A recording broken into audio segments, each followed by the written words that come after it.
চীনের মহাপ্রাচীর বা great wall of China মানুষের সৃষ্ট এই বিস্ময়কর সৃষ্টির কথা শুনেনি এমন মানুষ এই পৃথিবীতে খুঁজে পাওয়া যায়।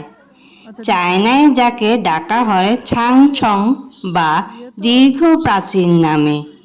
দীর্ঘ এই প্রাচীরের সারির প্রায় পুরোটাই মাটি ও পাথর দিয়ে নির্মিত।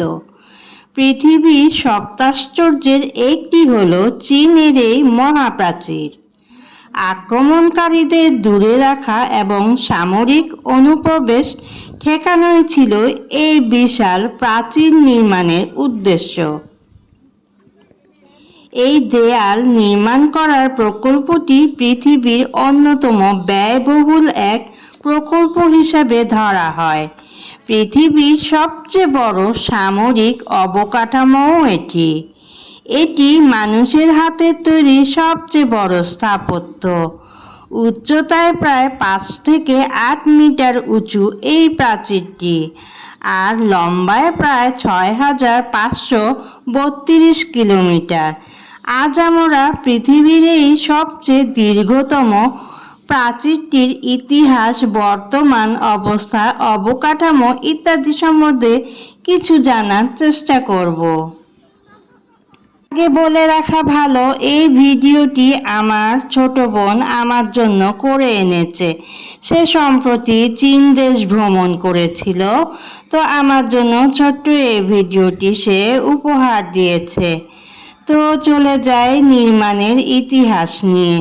চীনের ঐতিহাসিক উত্তরাঞ্চলের বর্ডারে চায়না রাজ্য এবং রাজত্ব টিকিয়ে রাখার উল্লেখে এই প্রাচীরটি নির্মাণ করা হয়েছিল। এটি বর্ডারের পূর্ব থেকে পশ্চিম দিকের রেখা বরাবর নির্মিত। ইউরেশিয়ান প্রান্ত থেকে যাযাবর গোষ্ঠীগুলো যথেচ্ছ আক্রমণ ঠেকাতেই তখন এই পন্থা অবলম্বন করা হয়েছিল। চীনের প্রাচীর আসলে বেশ কিছু দুর্গের সমষ্টি। চীনের ইতিহাস ঘাঁটলে দেখা যায় একে প্রায়শই ঐতিহাসিকরা 10,000 মাইল দীর্ঘ দেয়াল বলে অভিহিত করে থাকেন। ঐতিহাসিক সিমাকিয়ানের বর্ণনাতেও এমনটাই দেখা যায়। যদিও এই 10,000 সংখ্যাটির প্রকৃত দৈর্ঘ্য না বুঝিয়ে অনেক দীর্ঘ এই বিষয়টির দিকে ইঙ্গিত করে ব্যবহার করা হয়েছে। খ্রিস্টের জন্মের 500 থেকে 800 বছর আগে থেকেই চাইনিজরা দেয়াল নির্মাণের কলা কৌশল ভালোভাবে রপ্ত করে নিয়েছিল। এই সময়ের মাঝে চীনের কিং ঝাও কিউয়াং এবং ঝংশান রাজ্য তাদের নিজেদের বর্ডার রক্ষার্থে বিশাল বিস্তৃত দুর্গ নির্মাণ করে ফেলে। ছোট ছোট আক্রমণ ঠেকানোর মতো ব্যবস্থা এসব দুর্গে ছিল। প্রথম দিকে দেয়ালটি মাটি, কাঠ এবং পাথরের ব্যবহারেই তৈরি করা হতো। মিং সাম্রাজ্যের সময়ে চুন, ইট আর পাথরের ব্যবহার অস্বাভাবিক হারে বেড়ে যায়। এই প্রাচীর থেকে সীমান্তরক্ষীরা সীমান্ত পাহারা দিত। সীমান্তরক্ষীরা ভিন্ন ভিন্ন দলে ভাগ হয়ে এই সীমান্ত পাহারা দিত। ফলে এক দলের সাথে অন্য দলের যোগাযোগ রক্ষার বিষয়টা খুবই গুরুত্বপূর্ণ ছিল।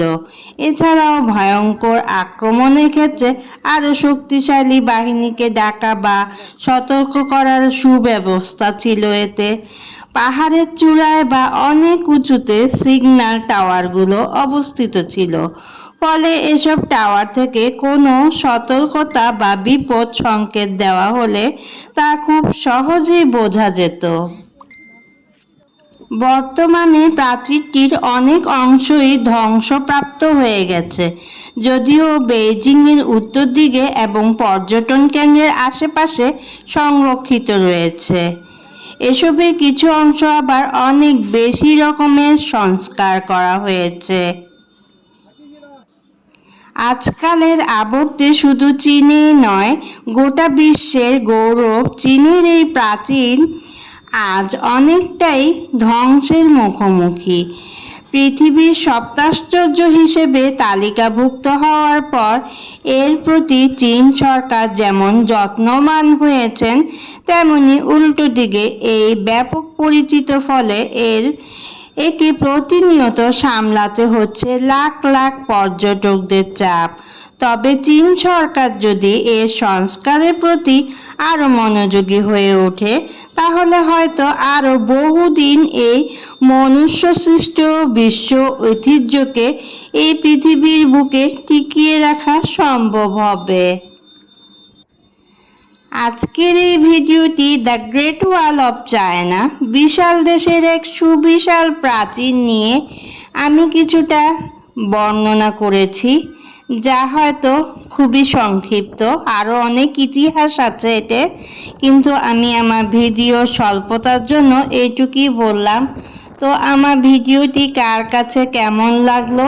আসলে এই ভিডিওটি আমার বোন মনিজা আমাকে করে পাঠিয়েছে, তো তাকে জানাই অসংখ্য ধন্যবাদ। আল্লাহ হাফেজ।